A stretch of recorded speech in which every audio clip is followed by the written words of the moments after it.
think I'm gonna leave my coat on today. I'm a little chilly. um,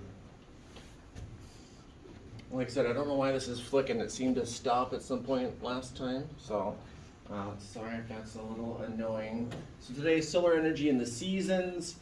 I mentioned before that a lot of this stuff is stuff that you've probably covered before, especially living in Minnesota. You probably have an understanding of the seasons to some extent. A lot of places don't quite have the understanding that we do. So solar power, well, energy, warmth, right? We're getting it from the sun.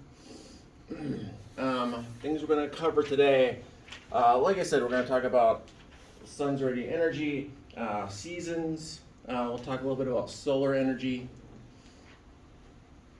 So the sun itself and all stars, well, they emit energy, right?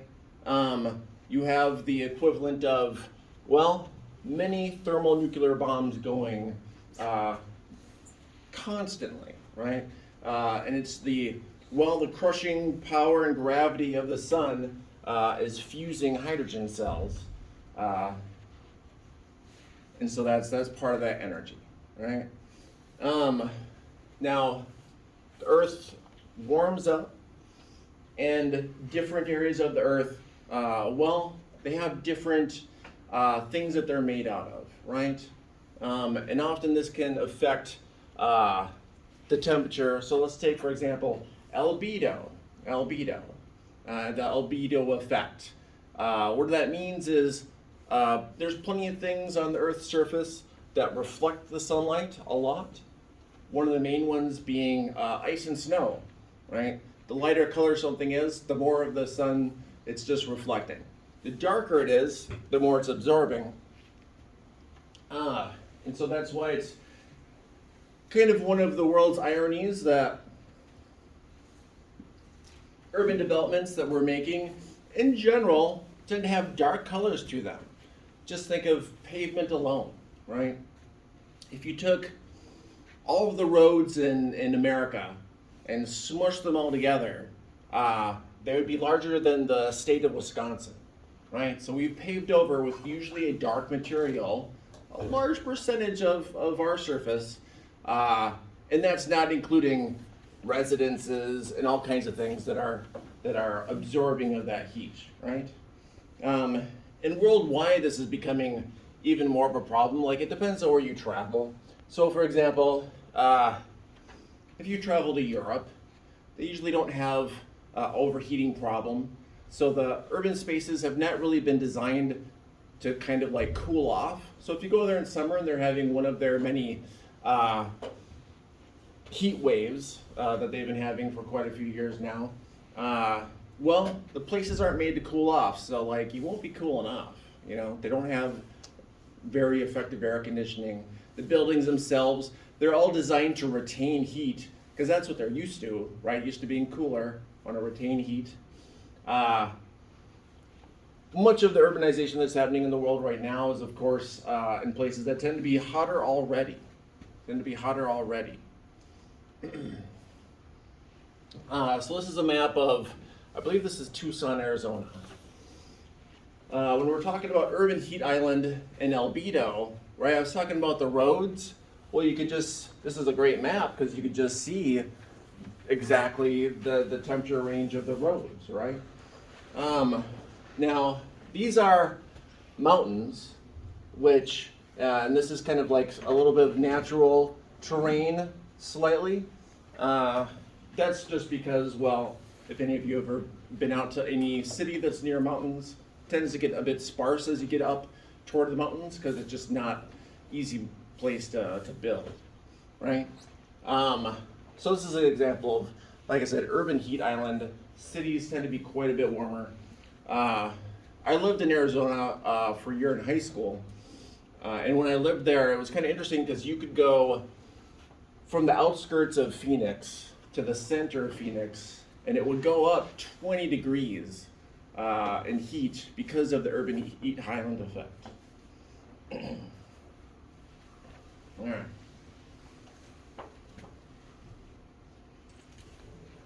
Temperature, like I said, a lot of this stuff is pretty basic and elementary. Some of the stuff will be a bit higher level. So temperature, average speed of molecular movement within a substrate or an object. Well, we know measured with a thermometer.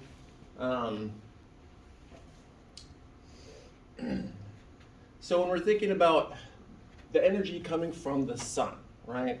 The sun's energy, well, we have a pretty simple little formula here.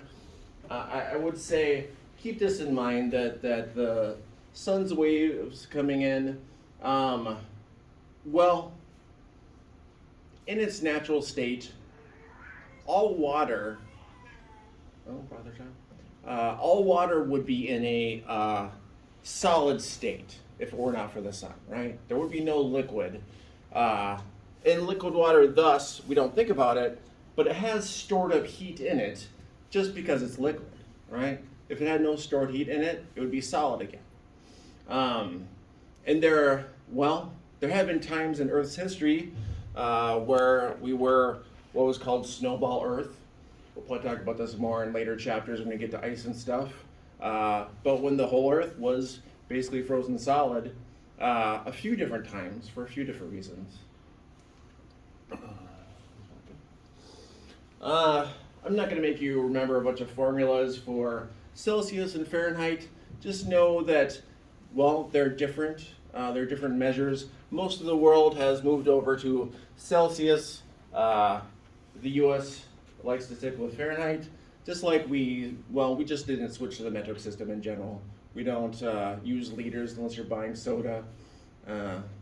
We use miles, we use gallons, these old measures. The rest of the world has moved to more scientific measures. But again, they're just easy conversions that you could just use your computer to figure out at the time. Just know that they're different, and you're probably used to Fahrenheit, especially Kelvin measurements. These are usually done for things that happen in space, basically. So we're not going to use Kelvin as a measurement too much. Celsius will kind of come up on our charts here and there, again, just because internationally that's what most people use. All right. So heat, what is heat? Heat, well, it's the transfer of that energy, right? That is why, again, when we're talking about something like water, when it's changing states, right, it should be a solid, but when it melts, well, that's calories of energy that are in that melted water. And then further on, when it turns into a gas, when it evaporates, that's even more energy that's stored into it. So that when water vapor, when it rains and turns back into water, that's releasing energy, right? And so you could have, a warm area over the ocean, right? You have a lot of evaporation, but that area of water structurally cannot get very warm because it will just evaporate, and then that heat dissipates as the air moves away from where it was evaporated. And so that's part of the way that energy just kind of gets dissipated throughout the earth from different areas where it's built up. This thing kind of works. Just a picture from the book showing, heat energy. Obviously, if you had a hot beverage in the middle of some ice, it would eventually radiate that energy. But it takes water a while to warm up from whatever state that it's in. It takes longer for water to warm up than a land mass, for example. 3 ways heat moves. We'll take each of these in turn. Direct objects in contact, right? Conduction. So here we have a couple different ways heat is dissipating. So if you could picture the sun coming on in, concept called continentality that we'll be talking about more through the lecture. Continentality. Well, what that means is the land heats up more quickly than the water, right? So if you have the sun's rays coming down and they're hitting this at about equal rates, right? Well, this will warm up more quickly, warms up, you know, from a hot air balloon, hot air rises. So you just kind of have air just kind of constantly rising. This will take longer to warm up. So this is usually cooler than whatever land that is next to it, right? So that will suck in this air. And so that is how air circulates when we talk about storms, or we talk about all kinds of things with air circulating. The reason air circulates is that is stored solar energy, right? The movement, including a tornado, you know, we don't think of it as stored solar energy, but the movement of air is all because of the sun, right? If the sun weren't there, everything in the air would just turn into a solid and collapse on the Earth's surface. Sun's radiant energy. Photons and wavelengths. Electromagnetic radiation is kind of a difficult thing to think of conceptually because it is both waves and it is both particles. It's both things at once. Sometimes it helps to think about the ocean, and the ocean has waves, but you also know that in each little wave are little particles of stuff, right? Water, other stuff. So if that helps think of those things together. But the distance between those waves is the wavelength.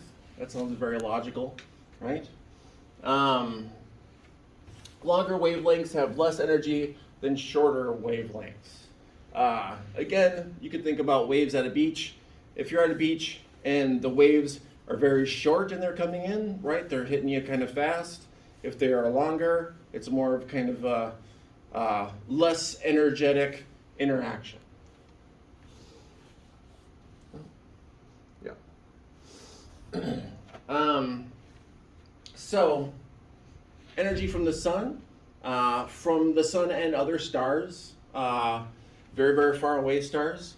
That energy is still very intense, so it's shortwave radiation. When it bounces off the Earth's surface, well, it's longer wave radiation, right? Because it's lost some of its warmth from heating up the Earth's surface. The long wave radiation doesn't go through our atmosphere at the same rate that it came in. And so that's a good thing because it keeps us warm, makes it so that everything doesn't freeze solid. Some days it feels like that could happen. But it's similar to what happens inside of a car, right? Your windshield, and the chapter talks specifically about glass a bit and the transparency of glass to solar energy. But similar thing, it comes through when it bounces off your car seats, it's longer wave. Longer wave radiation doesn't quite come out at the same rate. It does come out some, but that's why your car heats up in the summer.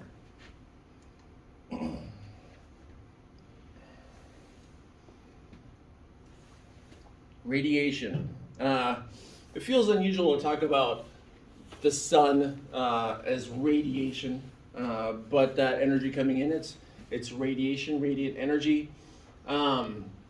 Travels very quick, as you can see, but this is how we're able to see light from the stars because it moves quickly enough that we can see it, although obviously the light that we see from any stars are usually at least millions of years old. Well, no, actually I wouldn't say that. Within our galaxy, they're not that old. Anyone know how close the nearest star system is to the Sol system, which is what our solar system is called? Not inventive Sol system. You can guess? Not a lot of amateur astronomers. The Alpha Centauri system, which actually has 3 suns. It has one that is a bit bigger and a bit brighter, like 10% bigger and brighter. And then it has one that is kind of orange, a sun that's orange in color, and it's a bit smaller and it's a bit weaker. And then it has what's called a red dwarf, which is quite a bit smaller, as you can imagine, and it's very intensely red in color. And that is 4 light years away. So if you're traveling at the speed of light, which, we haven't quite figured out how to do that, but even if you're traveling at the speed of light, this will take you 4 years to get there. All right. So the sun's rays coming in, as I mentioned, Well, cosmic rays, rays from other suns and other galaxies. That's very intense, right? Shortwave. As you can see, these kind of lose their energy as they go through these different types of wavelengths. And of course, the reason we see things in different colors is, again, wavelengths. Some radiation laws. Again, these are very kind of basic factors that you could probably have deduced yourself. Objects with higher temperatures emit more photons at shorter wavelengths than objects with lower temperatures. Objects with higher temperatures emit photons at higher rates than objects with lower temperatures. Well, I already talked a good bit about long wave radiation versus short wave radiation. Don't want to get buried in the specifics. But most of the radiation we get in is from the sun, and as you can see, a real good percentage of it is just the visible spectrum that we see. So you can see outside of visible light, there's also infrared and ultraviolet. We've talked about ultraviolet a bit already, mostly because of the ozone discussion that we had, protecting us from ultraviolet radiation. At least mostly, kind of depends on where you are and where it is these days. One of the other things, well, that determines how much of all this radiation that comes through isn't just the ozone, but also just in general clouds, and as it says, aerosols, just stuff blowing around in the air, how thick the air is above you, basically, how much stuff is in it, that can also block radiation.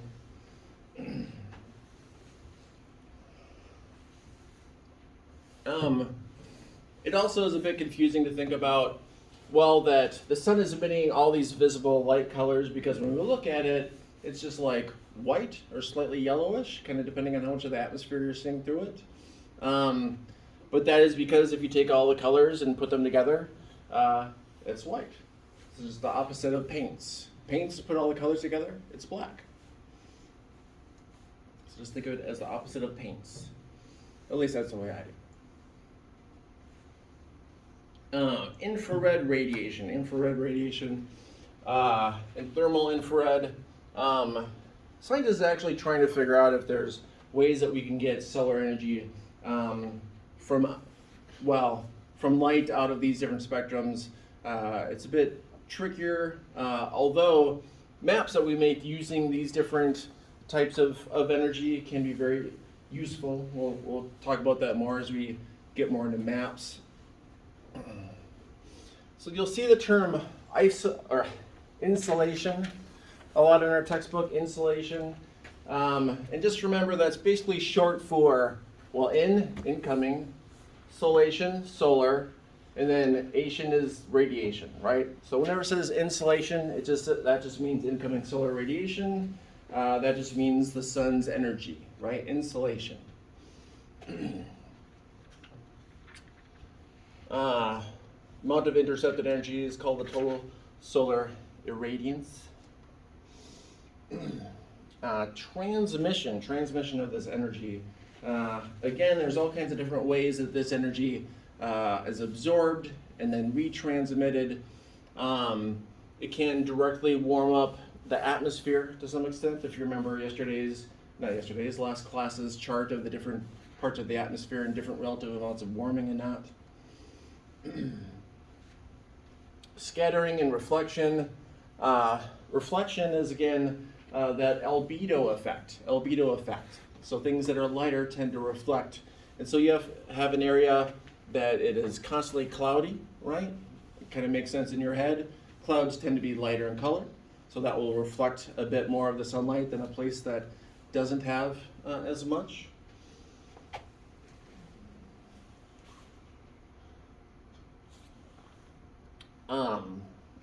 So as you can see, there's lots of different things that happen to the incoming solar radiation as it comes in. Some is reflected by clouds. It kind of depends on the place. Absorbed by the clouds, absorbed by the land. And then this radiation, even if it's absorbed by the clouds and absorbed by the land or whatnot, it still is slowly released and eventually kind of goes back into space, right? Eventually. So albedo, we've talked about this quite a bit already. Globally, the Earth's albedo, 31%. There's actually been some discussion about, in warmer climates, possibly encouraging people to paint the roofs of their house light colors so that it will reflect more sunlight, because that just stylistically is not things that humans really kind of cared about historically. We just didn't really think about, should the roofs of our places be light or not? We just kind of make the roofs out of whatever stuff. Of course, these days, as solar energy gets cheaper and cheaper, some people are putting solar panels on their roofs. If you had a lot of money, you could actually get shingles that are made out of solar panels and do the roof of your house. But that's one of those things where it kind of depends on how much of an investment that is and how much you'll make back. So for example, I have some friends who live in Southern California, right? They put solar panels on their roof. Well, it makes sense. A lot of sun, right? Would it make sense here in Minnesota? Kind of depends. I have friends who actually, they have a cabin that's, I forget which lake it's an island of, but they have a cabin that's on a small little island on a lake up north. And they have solar panels, but they're only out there at the cabin during the summer, right? So it doesn't matter that the solar panels are covered for half the year because they're not out there that half the year. So it might depend. The other thing with albedo effect is there's lots of places that have different albedos kind of depending on timing. So for example, bodies of water, well, this is the light of 10,000 lakes. You've probably been out at a lake when the sun is kind of setting and there's just a lot of glare off the water and you just kind of just got to stick it through until the sun gets a bit lower. Well, the reason you're seeing all that sun reflected is because at high angles, water has a high albedo reflecting a lot of that sun's energy. But of course, one of the ironies of this is the further north you go, the more you're going to get this, and those are places that are going to be colder anyway, right? One of the other main things that has a high albedo is, as I said before, ice and snow. And so this has a kind of reinforcing thing that happens. Part of the reasons we've had snowball Earth before is because places that are either have snow or ice or are near places with snow and ice, they'll be in general cooler because they're just not absorbing as much of the sun's energy. Places in the Earth that used to be snow-capped or covered in ice, like let's say if you could talk about some places that have glaciers that have melted, well, the underlying material is very dark. And so that contributes to even more melting, and then more area will be melted, and the underneath area is again very dark, and that will contribute to more melting, right? So we have these kind of reinforcing cycles that can happen.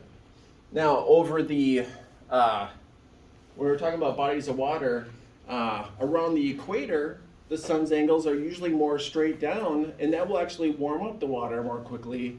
And it's only at angles like this during sunrise and sunset, right? Because obviously during sunrise and sunset, they'll be at a bit of an angle.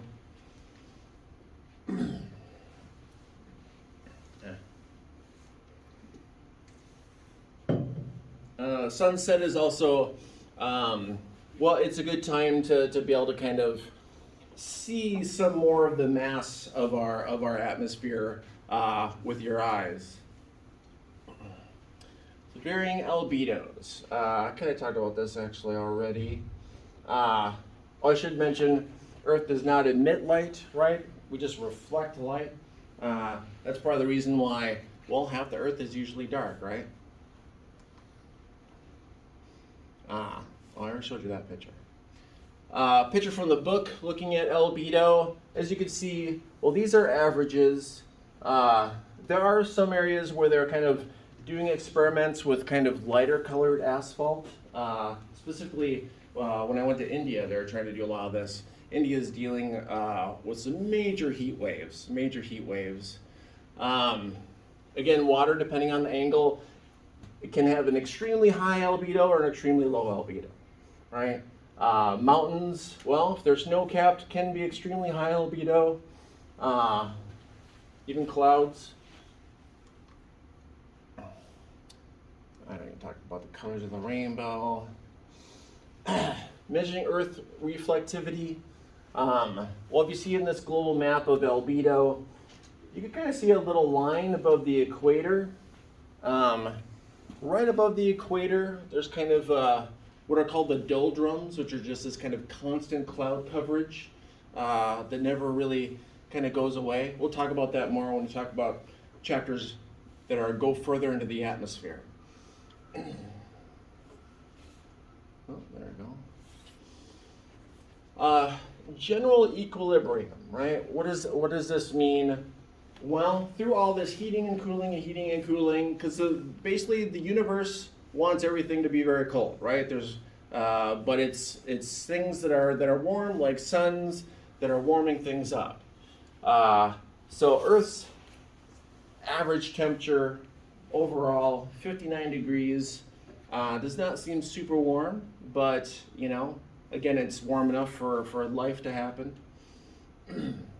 Greenhouse effect, we talked about this a good amount already. Basically, it's a thermal blanket that we have around the Earth that keeps it warmer than it would otherwise been. And this dynamic has always existed. As long as the Earth has had an atmosphere since its earliest days. Again, we'll talk about the early stages of Earth a little bit later when we talk about plate tectonics and stuff. But humans are now doing things to the Earth, not just the atmosphere, but also urban heat island effect, things on the ground that are warming up the Earth more than cooling it. Again, a little chart from the book, just kind of showing you the amount of energy coming in, the amount of energy that is then released. And a smaller scale version of this. How is heat dissipated, right? Well, on land, again, remember, it just takes longer to warm up. The water, or actually take that back. The land is quick to warm up. The water takes longer to warm up. And the water takes longer to cool down. So global temperature patterns, they're probably about what you would expect. I'll go over some specific things that are things that people don't expect that much.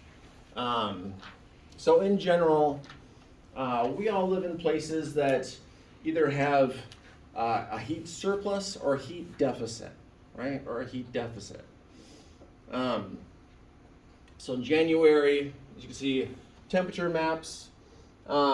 You might notice a little bit of a pattern, which is places that are kind of in the center of continents. Well, as I mentioned before, land heats up more rapidly than water around it, right? And so those areas are warmer than the areas around them. You have to remember, this is basically summer in the southern hemisphere, right? Our summer, you can see that those temperature changes kind of move about, but it's still in general the center of continents where that heat can really, really rise. It's also the opposite is true in the center of continents that we could have such extreme cooling. And so if you want to look at places around the world that have the kind of strongest winter change of temperatures, you got to go to places that are basically in center of continents to the north or to the south, right? So where we live, if you wanted to ideally pick a place that would have the most temperature changes throughout the year, this is where you would live. Why you would choose that? Well, most people come to Minnesota for the jobs, right? I mentioned a bunch of this already.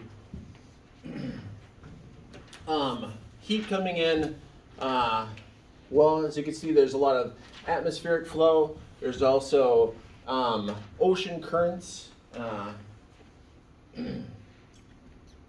So an example of ocean currents and how those dissipate heat. Well, along the equators where you have a lot of heat coming in, right? So this water warms up, and as it warms up, it circulates, and it brings warm water to these areas that would have otherwise been a bit cooler. But as you can see, it also does the opposite. Places like California, if they didn't have these kind of cold currents coming down, because once they come up here, they've cooled off quite a bit. Same thing down here.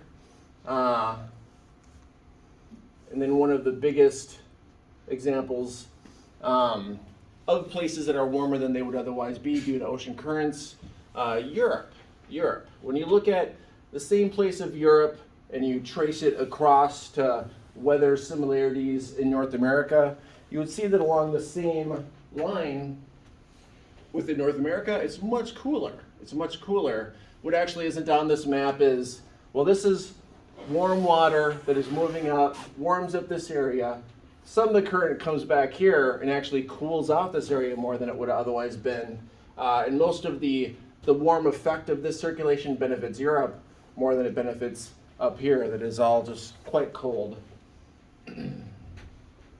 So energy balance, places that have energy surplus or an energy deficit, right?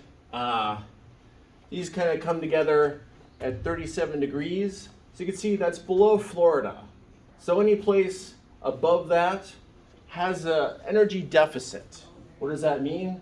Well, we have a long cold winter. That's what that means. Places between 37 degrees and 37 degrees, well, that energy surplus through time kind of circulates in these cooler areas, especially seasonally.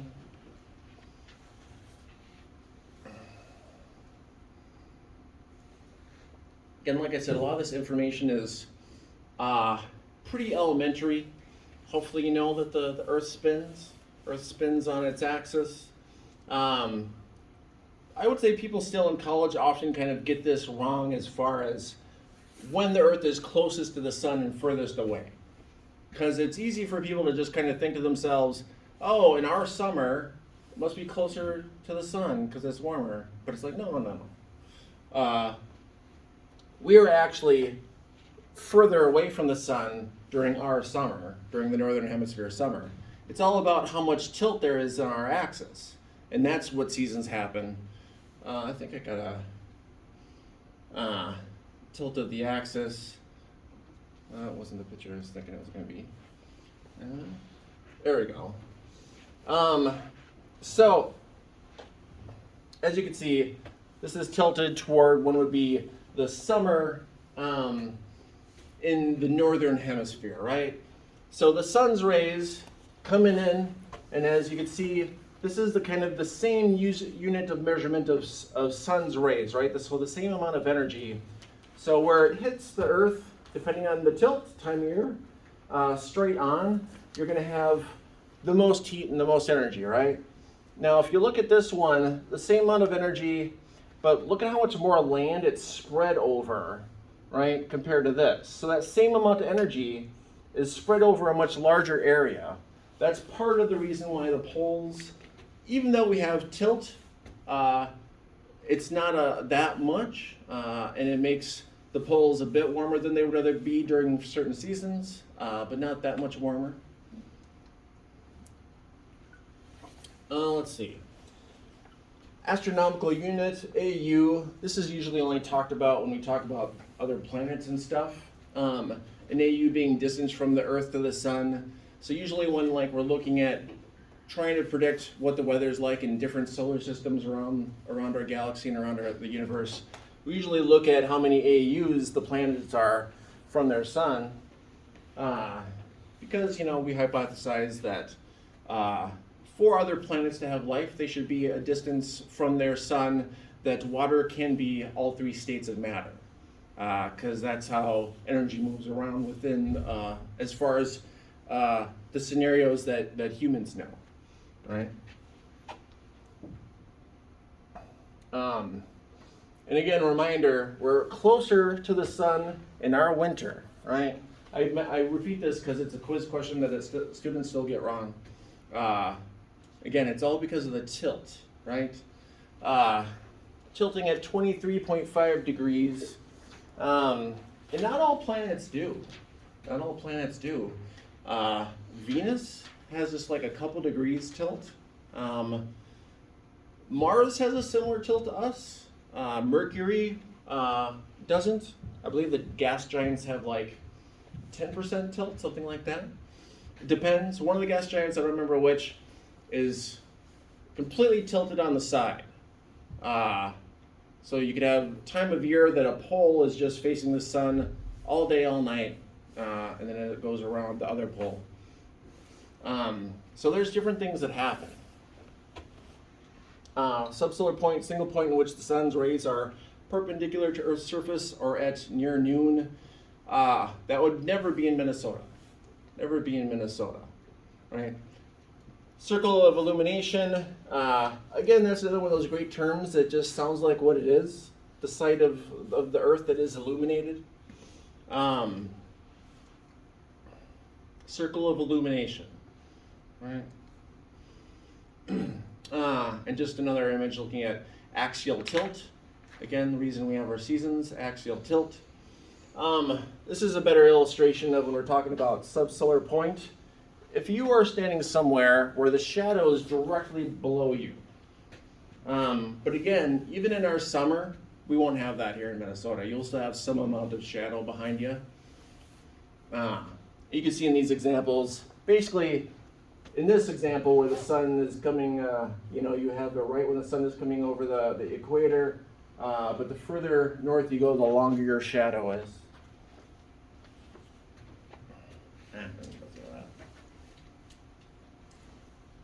Migration of the subsolar point. Well, obviously, the point that the sun would be right over you changes depending on the time of year, right?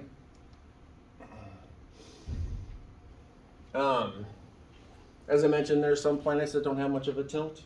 Ours do, so it totally depends on the time of year. But again, in general, the Earth's rays are spread out more around the poles and more intense around the equator on average.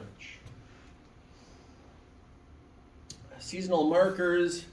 Well, it's not a big coincidence that these are near usually when all the countries of the world have different big festivals and whatnot, right? So solstice. Solstice is always nice because after that your days are getting longer again, but that is when here in Minnesota we would have the shortest day. Equinoxes, again, another term that is what it sounds like, equinox, when day and night are the same length, right? So that's the process of as the Earth is kind of going through its orbit.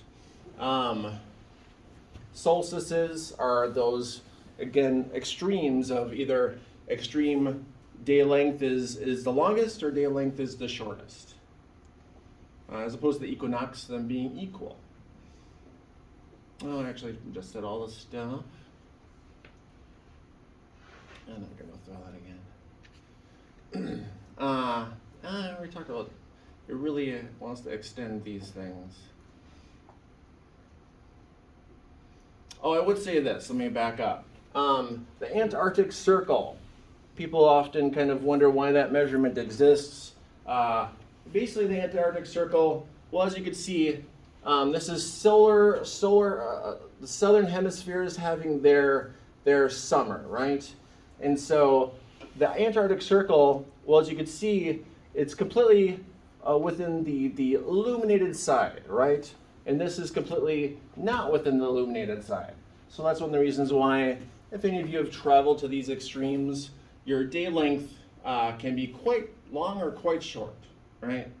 This is why, well, there's a series of vampire movies that take place in the Arctic Circle because it's where vampires like to hang out because it's night 24 hours a day for a good part of the year, right? And you get a little bit of this effect if you travel far north. I know people have been to Alaska, for example, but you get days in the summer where the sun kind of comes down a little bit and then it goes right back up again. It's kind of a weird thing. I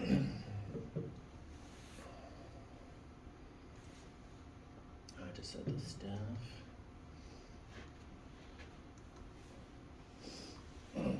surface temperature patterns. And how do we know what they are? Well, as you can see, worldwide there's lots of global temperature stations.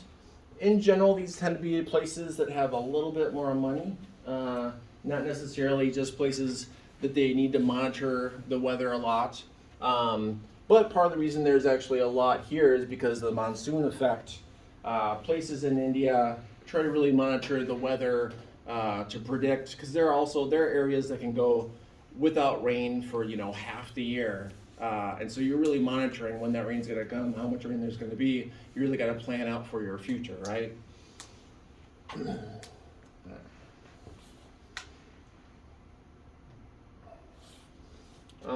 Temperature ranges and patterns. Well, there are different things, what we call controls. Controls. What does that mean? There are things that control the change of temperature. One of those being the seasons and the tilt of the axis. Another one being elevation, right? You go up and down a mountain, you're going through temperature changes, right? As you go up a mountain, it gets cooler, coming down a mountain, gets warmer. Latitude, going north and south from the equator, a very similar type of thing. So example from the book of places that are right next to each other but have very different climates. The Tibetan Plateau, very, very high up, right? And so it's quite a bit cooler. Interestingly, and I'll show you on a map later, this area here is actually quite a bit more sun comes in than areas around. And so it heats up a fair amount, but in general it's cooler because it's higher up, even though it gets more solar energy. The book has started using little graphs like this. These are called climographs. So if you hear that term, climograph, probably at some point one of the questions will have you make a climograph. Climographs are pretty easy. They're a tool because you could look at them, you see the months of the year, and you see the average temperature. And with a climograph, you can kind of tell, well, what a place's year is going to be like, right? And so in this example, you have a city that is in Tibet, right? Colder temperatures, but they still go through an annual temperature change. New Delhi, one of the hottest cities I've been to, actually, New Delhi. Well, as you can see, there's the temperature range, but all the temperatures are a bit hotter. I talked about this already, going toward the poles. Just another temperature map. Again, you can see the area that we were just talking about. Let's see if there's any things that are surprises. I don't know if you can see that there's yellow in here. There are mountains and there are different climates, even in Central Africa, which a lot of people just kind of assume aren't a thing. But they get snow and there's glaciers and stuff like that, kind of all over the world. Patterns of seasonality. Well, let's talk about that continental effect again. Just a reminder, continentality, it's also called. That's just sun coming in, land heats up more rapidly than water. It also cools off more rapidly than water. So water in general has kind of a stabilizing and maintaining effect. So places that are near coasts tend to have less temperature extremes because the water right next to it keeps it kind of more even. I guess I would put it that way. Further away you are from a body of water. And now this continentality, it's not just a thing that happens with oceans. Very large lakes, you have a similar effect. So for example, temperatures around Lake Superior, even though it's far, far north, the temperatures around the lake tend to have less extremes than a bit further away from the lake. Because the lake itself, I would say an example would be if you've ever, like maybe the sun is setting, right? And you go for a swim, you might be surprised how warm the water is. It's because the water's been warming up all day. Probably stay warm that evening before it starts cooling off. But if you go and swim first thing in the morning, or even like right at noon, you would think to yourself, this is the warmest part of the day. I'm going swimming, that's when the water will be the warmest. It takes it forever to heat up, right? So it'll be chilly. Some climographs of some different areas. Again, you could look at a climograph and get a real good kind of picture in your mind of what a place is like. So where is this? Peoria, Illinois. Not too far from us. So you'd expect temperature differentiation, right? Sydney, Australia, right? South of the equator, so their season is the opposite of ours. And they're actually not as far south as we are to the north. So they don't have the temperature extreme changes that we do. But they do have seasons there. A couple other examples from the book. Singapore, well, as you can see, not only is it surrounded by large bodies of water, but it's really near the equator. So temperatures, not a lot of seasonality, right? Go up to middle of Siberia in Russia, you see something a little bit more similar to what we have, right? In center of a continent, it's further to the north than we are. And you can see in the summers, it heats up a relative amount. Not that much, but it is a big change throughout the season, all right?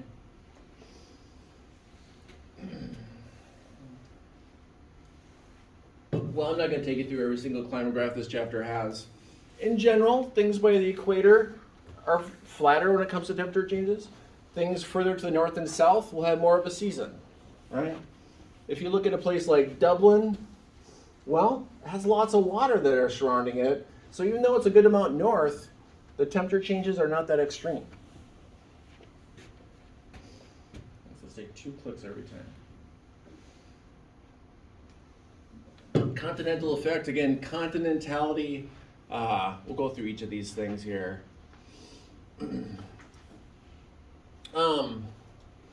Talked about this a fair amount, specific heat. I guess I should say, yeah, this is a good ratio.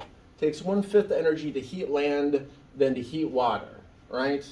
So again, how much difference? And this is an average because, well, different bodies of water, depending on the angle, will heat up at different rates, just like different landforms, depending on the color of those landforms. Because, you know, right in the middle of the desert, often the sand dunes could be like almost white in color, so they reflect a lot of that light, but there's still an energy surplus in that area. Still going to be dry in a desert. I don't even go through each of these. Let's see.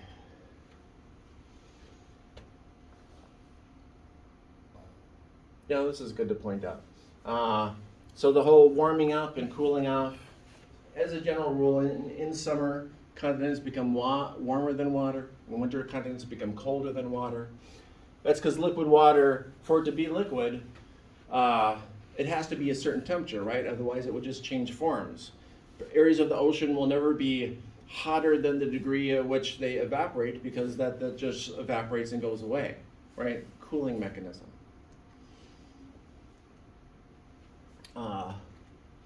Land and water heating. This is California during a particularly warm heat wave. But as you can see when you look at it, areas that are in the mountains, again, what is my mouth not want to say? Altitude, right? The more you go up, the cooler it's going to be. Of course, heat sinks, part of the reasons why water is a heat sink is because it'll evaporate. In that process, again, evaporation, it's storing energy to be released later when that water turns back into liquid, wherever it's going to rain or storm. And just another graphic of that same process, right? Part of the reason why water takes longer to warm up is because it has a lot of circulating, a lot of evaporating. It also takes longer to cool off for the same reason. Land doesn't have as much of that dynamic, right? Land is just pretty static. Ocean currents. I already talked about currents a little bit. In the book, well, it says ocean currents influence temperatures less. It really depends on where you live. There's plenty of places where ocean currents and their cold temperatures are not good things. There's a large area off the coast of Africa that should be quite warm, but it has very, Angola, if you know where that is at all. But that is an area that should actually be quite a bit warmer, but they have very frigid ocean currents that go right by them, making the whole place quite a bit cooler than it would otherwise be. Some specifics on ocean currents. This is a temperature map. If you ever heard of the Gulf Stream, you can see that this is an area of relative warm water. That is part of the reason why, as you can see, this area is quite a bit warmed up. Now the same degree north and south, see it's quite a bit cooled up. I mentioned that there's an ocean current that comes down this way. It kind of cools off this area. Scientists have hypothesized for a long time that, well, there was worry that if there's a lot of melting, and there's been a fair amount, that the fresh water up here in the poles in Greenland, if that melted, that fresh water would mix and maybe slow down this process. And if this process slowed down, well, Europe would become very cold very fast. So it's not happening because Europe these days is quite warm, but also it would make it so that areas that are New England, that area, that have seasons, right, and whatnot, well, they would be as warm as Florida if that ocean current wasn't happening, which would be a unique thing if you can imagine New York having Florida weather. I mean, they're already starting to get hurricanes, so I guess they're getting there a little bit. So winds. Winds are another way that circulate warmth and dissipate warmth. Prevailing winds, well, just remember the earth is spinning, right? And so the way I think of it is basically as the earth moves, it kind of drags the air with it, but the air doesn't go as quickly as the earth is spinning. So air will be going this way. And of course, there's storms and whatnot that will go the opposite way. But in general, prevailing winds are going to go this way, the same way the earth is spinning. Global annual temperature range map. Again, you see continentality here. Center of continents, especially if they're far north. If there were large continents in this area where there really isn't, you would see the same thing. These large land masses aren't as cold as these. Otherwise, like I said, it would be a similar thing.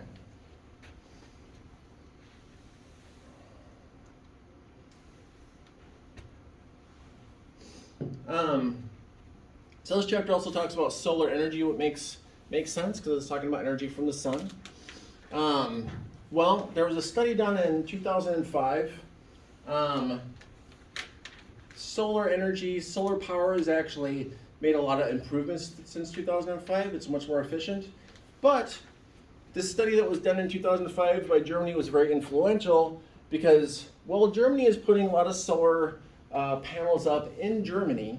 But again, it was one of those things where they thought to themselves, well, you have areas that are getting kind of a maximum amount of sun that are not that far away from Europe. Like you could have power lines that are that long. We have them in the United States. Well, the thought was they want to do a study of how much of the area would have to be covered completely in solar panels to power all of Germany. If, say, for example, Germany was going to pay for solar power the way that, you know, places pay for oil or other fossil fuels, right? It would have to cover up this much area in solar panels to power all of Germany. To power all of the European Union, which is a bunch of countries, it would be this much. And hypothetically, to power the entire world, you would need solar panels that covered up this much. Now, I don't know if you've been to this area of the world. I have been to Egypt. You can see that there's a bit of green here, and there's a bit of green along the Nile. But much of the rest of it is pretty desolate. Room for solar panels. Now, shortly after this study was done, and like I said, it became kind of influential. Made people think, right? Well, Germany has actually tried to kind of make a deal with a number of these different countries, but they're just currently too unstable. Because if you're investing in a country that kind of way, well, you're investing for the long term, right? You're investing for decades and decades in the future. 2011, there was a series of revolutions across this region, and things still haven't quite stabilized. The pandemic sure didn't help, but things have not really still stabilized. But as I mentioned, solar power is actually like 3 to 4 times as efficient as it was then, and so you wouldn't even need as much space. All right. Renewable energy. Energy that comes from sources that are not depleted when used, right? So solar energy, right, it's not depleted. Fossil fuels, that we got to dig up. Well, you dig them up, you use them, they're gone, right? In general, a lot of places want to switch, and not just because fossil fuels are polluting, but also, take Britain as an example. Britain, one of the first countries to have their industrial revolution. Part of the reason Britain was able to do that, they had huge amounts of coal, and it was high-grade coal, and it was all just kind of on the surface, like super easy to get. Most places in the world, the coal isn't quite like that. And so, when you have an industrial revolution, you start having factories and you start having energy, you start mining the coal. But through time, you've gotten the easy stuff. It's like, okay, we'll get some of the hard stuff, but all that raises the price of these fuels, right? The more we use it up, well, then we have to, like, for example, the classic argument of oil. There's an area in Canada that they call it tar sands. And it's an area where there's lots of oil, but it's just mixed with sand a lot. And so in order to take it out of the sand, you need energy to do that, and it makes the price of it even more expensive. But it totally depends on the price of gas. When the price of gases, they have ups and downs. There's been some recent ups and downs. Historically, whenever the price of gas goes up a bit, all of a sudden those tar sands in places that are more expensive, they're worth doing it. When the price of oil goes down, it's like no one wants to do that anymore. It's just like fracking. People heard of fracking? So, anyone able to explain what fracking is? Well, a couple times ago, specifically during the war in Iraq, prices of oil went up quite a bit because there's instability in a region that has most of the oil supplies. So when that price goes up, again, that's when people are looking. Fracking is a way to get natural gas out of rocks, but most natural gas, when we drill and we find pockets of natural gas, you don't have to do a lot to it to just kind of get it out. Fracking, you drill down and there's tiny pockets of natural gas in some rock, and so you basically kind of explode a chunk. So that releases a bunch of that, and so then you collect it. Fracking, again, if price of gas goes up, as it did during the war in Iraq, all of a sudden everyone is fracking, and there's fracking in the news. There's a lot of bad press for fracking because it was creating a lot of environmental problems. But before they put in regulations, the price of oil went down, and all of a sudden no one cared about fracking anymore. They just weren't doing it anymore. Don't need it. It's too expensive. So that's one of the reasons why places are looking for alternatives, is what I'm saying, is fossil fuels themselves just becoming more difficult to get.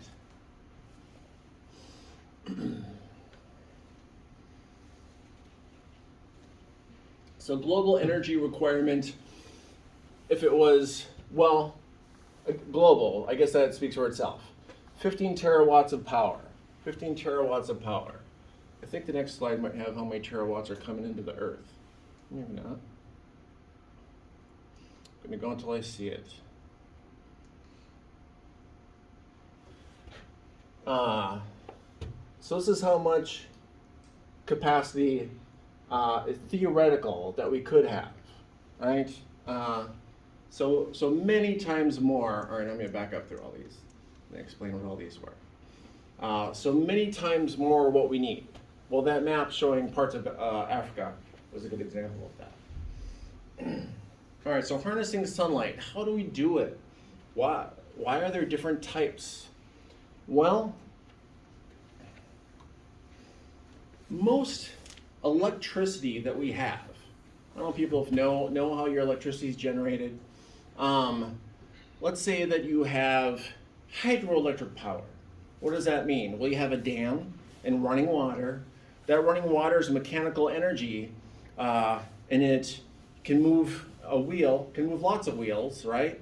And, well, if you have a whole bunch of magnetic coils together and you have something that's spinning, that generates electricity. If you're burning coal, right, the reason they call it steam power is like, well, you're not getting power directly from the coal. You're just burning the coal. You're doing it under some water. You're making that water boil so that the steam turns a little thing, and that generates electricity. So it's turning a little thing that's generating electricity, right? So in a lot of solar power, what they do, use an example of concentrated solar power, that's if you see one of those solar plants that kind of has a bunch in a circle and they're all reflecting the sun to a central thing. That central thing, it's heating up water, and the water turns a turbine, and that creates electricity. That kind of method, it feels like it loses an amount of energy because you're switching that into mechanical, and then you're using that to evaporate water, right? Now, photovoltaic cells, they transfer the power directly into electricity. You don't have the in-between steps that you have in all fossil fuels. Some of the drawbacks of it is it's expensive. Concentrated solar is easier. So for example, what people have been doing with concentrated solar, there'll be a place that has a coal-fired plant that has gone out of business because maybe the coal around it has been used up. Even if it's a place that doesn't get that much sun, you could still put a series of reflective mirrors around it, and then you could use the same infrastructure of boiling water to moving turbines. You could use the same thing from an old coal plant. This is what they've been doing in Europe more than here. Especially, like I said, Germany, that's investing a lot. So that's the difference of these types of solar energy.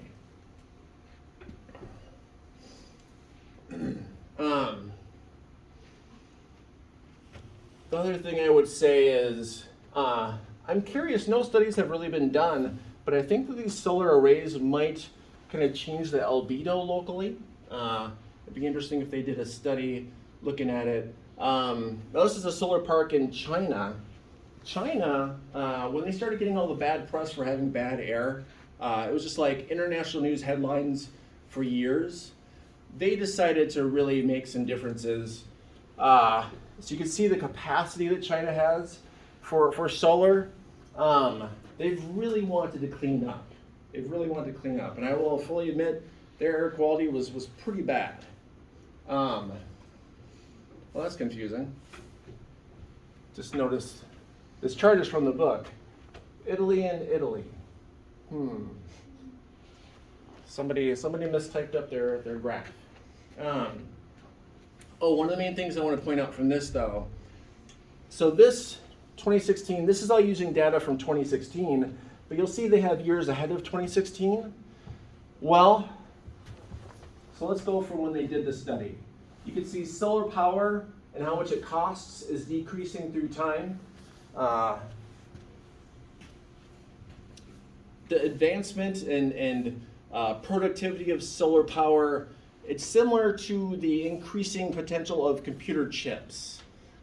Computer chips improve at a the same pace they have for like over 50 years. It's a very predictable, reliable thing.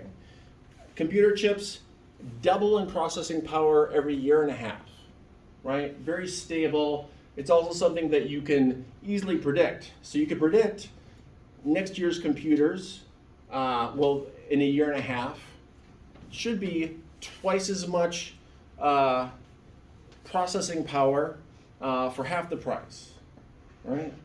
Or for the same price, I guess I should say. And so that's why computers get more and more complex every year. I don't know why this chart has solar stabling out, because there's no reason that this should actually change. It should be just a reliable. So that's everything that's going to happen in the future is solar will be competitive with things like coal and natural gas kind of around now. I would say if the international economy wasn't kind of going so crazy these days, maybe we'd be able to make sure about that. Renewable energy capacity. Biomass is the one of these that people get confused by, because the other ones are what they sound like. Biomass is just burning everything. Lots of places around the world have lots of agricultural waste, right? A lot of this stuff that you could just easily burn, well, it's often burned in many places around the country. So you can see hydroelectric putting in dams that through different periods of time have been kind of the big in vogue ways places have wanted to develop. But as you can see, the actual amount is not that much worldwide.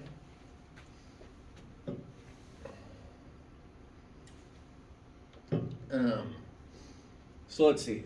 So a reminder, how much energy we use versus how much we're getting from the sun. Cheap. Let's see, what else would I point out about this? Two approaches to capturing solar energy. Well, I mentioned the big plants, right? That you have a whole bunch of solar cells around things. I would say, especially in the developing world, people are looking for decentralized, right? So you'll have people who will live in a small village, for example, and, well, they don't have the capacity to have a great big plant. They do have a capacity to have some solar cells on top of their roofs here and there, right? This is kind of the thing that a lot of places around the world are stepping toward, because they have more control over it, and you don't need the funds for these large projects. Solar intensity map. Just want to draw your attention to a couple things. I mentioned the Tibetan Plateau, although quite a bit cooler and very high elevation, actually gets far more sun. And so you can see why this whole area is controlled by China. I guess I should say this is China. It feels weird to say that because before the 50s, this area was not China. So it's relatively recent that a number of these areas are part of China. But this is why China is building solar capacity in this area. What else would I point out? This might be a surprise too, all along the mountains here.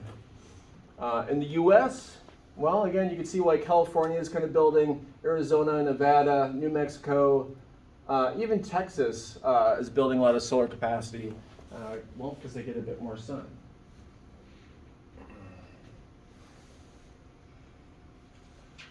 Now, the big area that I showed you that was in northern Africa, it's not all empty land, even though there's not a lot going on in those landscapes. We'll talk about deserts specifically for at least a couple chapters. There is still stuff going on, and so putting up a bunch of solar panels, we would still have to be mindful of, are they interrupting migration patterns of animals, or what are they doing, I don't think we've got enough time to do questions today. That was a lot. So what I'm going to do, put your full name on this piece of paper. Full name, and that'll be your 10 points for today. Because we just don't have time.